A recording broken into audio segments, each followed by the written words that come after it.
Bonjour, je t'appelle 0104 alias Daniel de PokerStrategy.com pour une introduction au nouvel outil de PokerStrategy.com Equilab Omaha. Cette introduction vous donne des informations quant à l'installation, quelque chose c'est un principe simple, mais c'est toujours bien de voir comment ça fonctionne. Ensuite, on voit une vue d'ensemble des menus et les fonctions de détail de cet outil. L'Equilab Omaha, vous l'achetez sur le site. Vous trouvez ça sur le site dans l'onglet stratégie. Là, vous avez plusieurs points dessous, en particulier outils de poker. Ici, quand on presse ici, on a l'outil de poker. On a tout en haut maintenant le nouveau logiciel. En accédant au logiciel, vous avez la possibilité de télécharger ici ou ici le programme d'exécution qui donnera l'installation. Je ne presse pas ce bouton maintenant. Vous savez comment en principe ça fonctionne. L'installation, une fois que vous avez téléchargé le logiciel, vous sélectionnez, vous lancez le programme, vous sélectionnez la langue. Chez moi c'est allemand parce que l'infrastructure est allemande, mais je vais l'installer en français, c'est un naturel. Une fois que vous avez choisi la langue, vous lancez l'installation. Ensuite, une fois que l'installation est lancée, vous pressez sur installation standard. Ensuite, vous dites oui, c'est en ordre, installé. Ça va pendant un petit moment.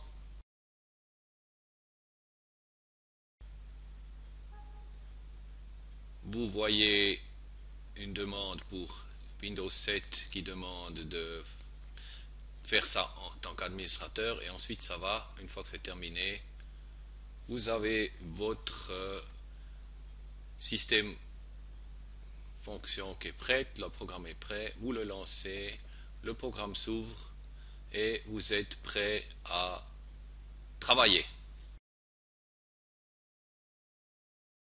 Alors on y va dans ce logiciel, de nouveau logiciel Equilab Omaha. La première chose que vous faites quand vous avez vous avez lancé le logiciel, vous ouvrez ici la fenêtre de manière à ce que vous puissiez voir tous les détails en fonction du flop, de la turn ou de la rivière, des équités calculées quand le système calcule. Passons au menu, ici vous pouvez ouvrir des scénarios que vous avez déjà mémorisés ou enregistrer des scénarios que vous avez calculés, que vous voulez mettre en mémoire. Et ici vous avez encore la possibilité de déterminer le temps d'évaluation en secondes pour le calcul. 5 secondes est en principe suffisant. Si ça ne vous suffit pas, vous augmentez. Ça calcule plus longtemps et de manière plus détaillée. Pour quelqu'un qui veut avoir des résultats plus superficiels, il pourra diminuer. Ça, pour cette partie de menu. L'affichage, vous avez la possibilité de définir si c'est short-ended ou neuf, en fonction de ce que vous décidez. Ici, vous voyez les dead cards, les cartes qui ne sont plus disponibles, ou elles sont montrées ou pas. Et ici, vous avez l'affichage des résultats que vous voyez ici, le détail qui se trouve en dessous, qui est défini. Ensuite, ici, il y a la définition des cartes que vous avez de l'éventail des mains. Vous avez ici des dés pour une évaluation aléatoire avec une composition relativement grande de 270 000 plus de valeurs. Ici, avec les croix, vous effacez la sélection que vous avez faite et si vous passez sur cette flèche, vous avez la possibilité de faire des sélections directes de cartes. Par exemple, As, Roi en carreau et As, Roi en cœur. Vous sélectionnez ça et vous voyez ici la combinaison, le nombre de combinaisons définies ici derrière. Là, vous voyez exactement le détail As, Roi et carreau et cœur donne un éventail avec exactement la sélection de la carte. Vous avez d'autres possibilités ici, vous pouvez sélectionner un éventail. Vous avez différentes possibilités de sélectionner des éventails qui sont déjà prédéfinis. Ensuite, on peut sélectionner par là, par exemple, cette sélection, toutes les cartes 10 et plus. Et vous voyez en principe la sélection TTT plus no pair, pas de pair. Ça c'est une sélection filtre. Tous les filtres sont indiqués de cette manière par un trait en travers, comme ici, NP pour no pair. Vous voyez, c'est à 75 possibilités ou 0,47% de possibilités de tout ce qui existe. Vous avez ici, si on regarde maintenant, on ouvre ici l'information, vous recevez ici tout le détail des cartes qui sont sélectionnées en ayant cette sélection. Vous avez ici affiché tous les groupes de mains, vous pouvez changer votre sélection, vous avez affiché toutes les combinaisons, c'est beaucoup plus détaillé, mais vous voyez en fonction des couleurs, quelles sont les cartes, et ici vous pouvez les avoir même en image, c'est selon votre désir, comme vous voulez avoir ça. Ici vous avez une limitation d'objets, et le triage, il est en fonction d'équité par rapport à une main aléatoire. Voilà. D'autres possibilités de sélection de pourcentage. Ici, vous avez la possibilité de sélectionner un pourcentage direct en mettant par exemple 10%,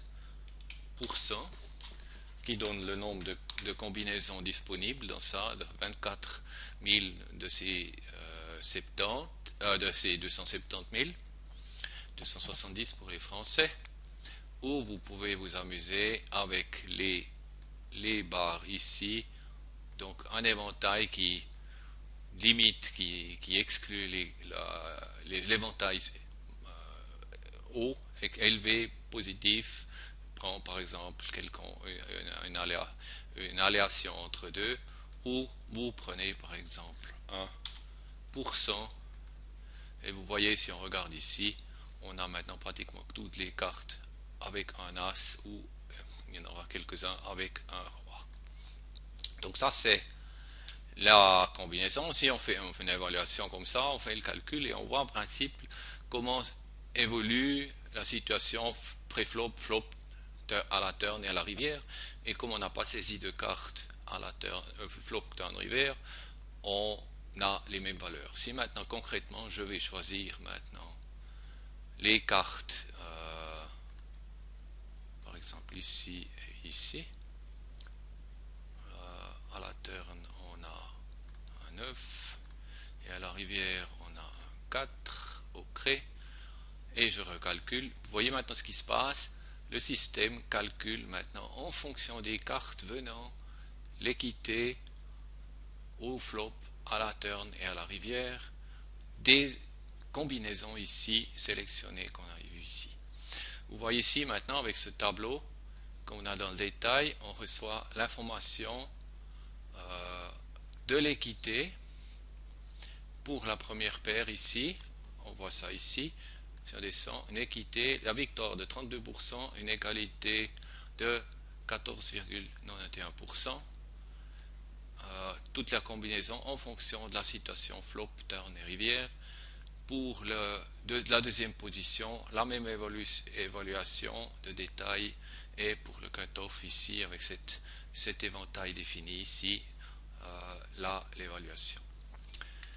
Il y a encore une autre possibilité de pouvoir saisir des combinaisons, c'est avec cette information de détail qu'on a ici. Vous avez une sélection de cartes. Vous pouvez faire, par exemple, c'est toutes des cartes entre le 5 et le 9 de carreau, ou la carte numéro 2, 8 et une dame de cœur. Vous pouvez définir des filtres par paire, NP, pas de paire, no paire. Vous pouvez mettre et vous voyez ici les critères qui viennent. Ici, ça rajouter NP. Si j'enlève, je mets par exemple ici, j'ai un autre critère ici en bas de sélection. Vous avez des possibilités d'assortiment, par exemple S pour suiter une fois, du type AA, BC, ou double suité, donc AA, BB, donc cœur, cœur, carreau, carreau, voilà, quelque chose comme ça. Et vous voyez, là, vous pouvez prendre des as suités, des suités sans as, vous pouvez faire des sélections de ce type-là. Ensuite, il y a les formes de suite ici. C'est une forme de suite de 0 à 20. La combinaison de suite, elle est maximée à 20. Par exemple, pour des cartes que vous avez dans votre main, par exemple de 10, 9, 8, 7 à 20 combinaisons de suite qui fait. Une carte, vous avez K, Roi, 9, 2.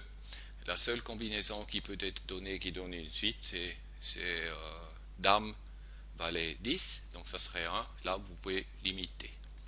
Ensuite, vous avez la forme des quintes flush qui est naturellement beaucoup plus réduite dû aux flush encore qui viennent donc, avec la couleur, et les points Hutchison vous pouvez définir ici.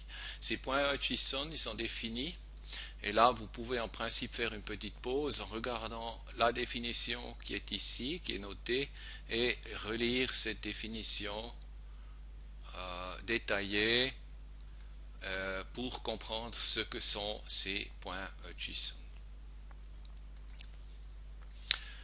Une fois que vous avez fait votre sélection, vous avez ici en bas la possibilité d'importer dans la fenêtre principale et vous avez la combinaison que vous avez sélectionnée qui se trouve ici et on peut refaire le calcul pour voir cette combinaison en fonction du flop donné, de la turn, de la rivière donnée, et vous avez les possibilités définies ici. Les détails quant à cette sélection de syntaxe, vous la trouvez dans l'aide.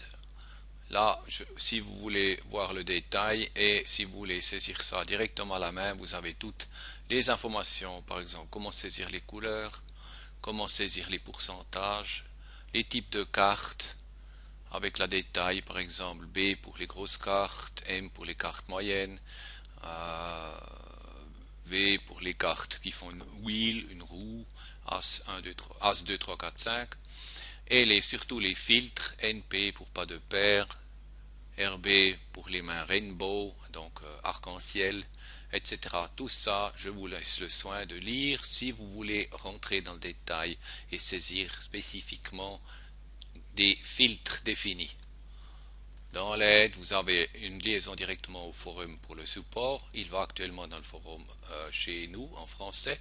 Donc vous arrivez chez moi et je vais me donner la peine pour pouvoir y répondre si j'ai une réponse, ou sans ça j'irai voir dans les forums correspondants anglais ou allemand. À propos, c'est les informations du système.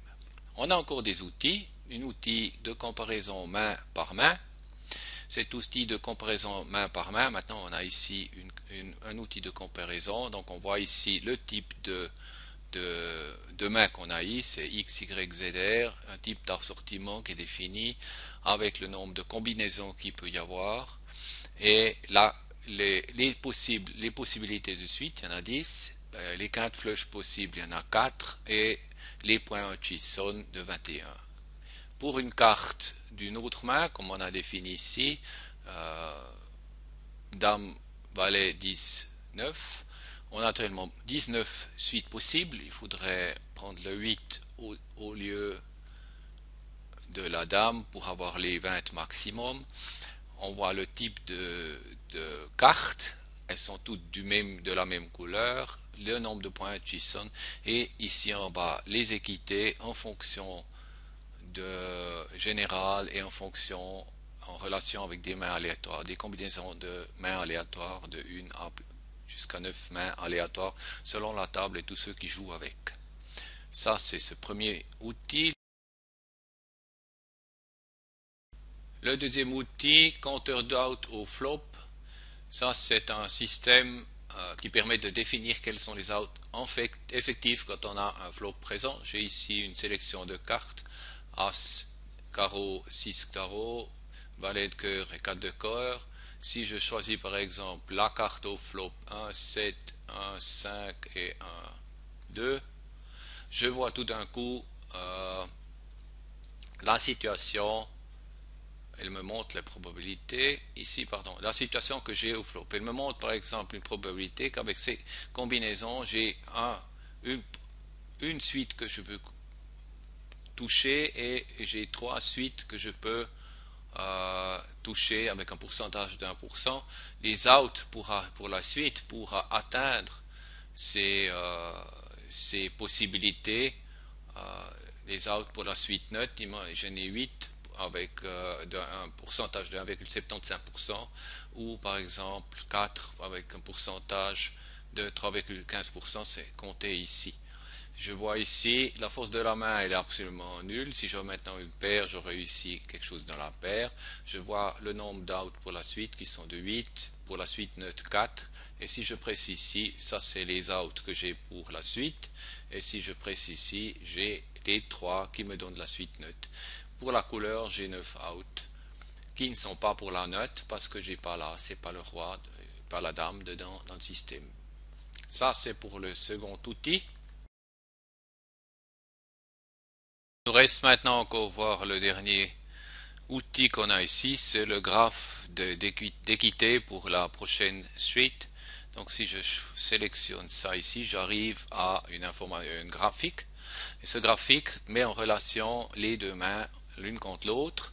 Et j'ai la possibilité de faire le calcul exact de l'équité. Ça prend un peu de temps. Et ça donne une courbe définie par ici en fonction des pourcentages de flop qui existent et de l'autre part de l'équité donnée en fonction de ce pourcentage de flop existant. Ce qui est intéressant, c'est qu'on voit qu'ici jusqu'à 20% elle est en principe 100%. En fait, c'est comme c'est un calcul exact, vous avez les mains n'ont pratiquement jamais 0% d'équité. Et si je prends par exemple pour 50% des flops, vous avez donc, par rapport à cette main, à cette combinaison de mains, pratiquement 76, 76% d'équité. Vous avez aussi possibilité de la calculer selon les propos Corp Tool. Ce calcul se fait beaucoup plus rapidement et est cependant moins exact. Vous voyez que ici il y a des combinaisons qui très rapidement ont une diminution d'équité, c'est-à-dire dans le cas où la combinaison touchée par l'adversaire est tellement bonne que vous avez aucune chance, par exemple il touche une quinte flush au flop, donc il y a des situations où on arrive selon ce calcul main par main à des résultats de ce type-là. Je vous conseille d'utiliser tout le temps le calcul de l'équité exact parce que c'est exact et c'est le calcul de base que vous avez.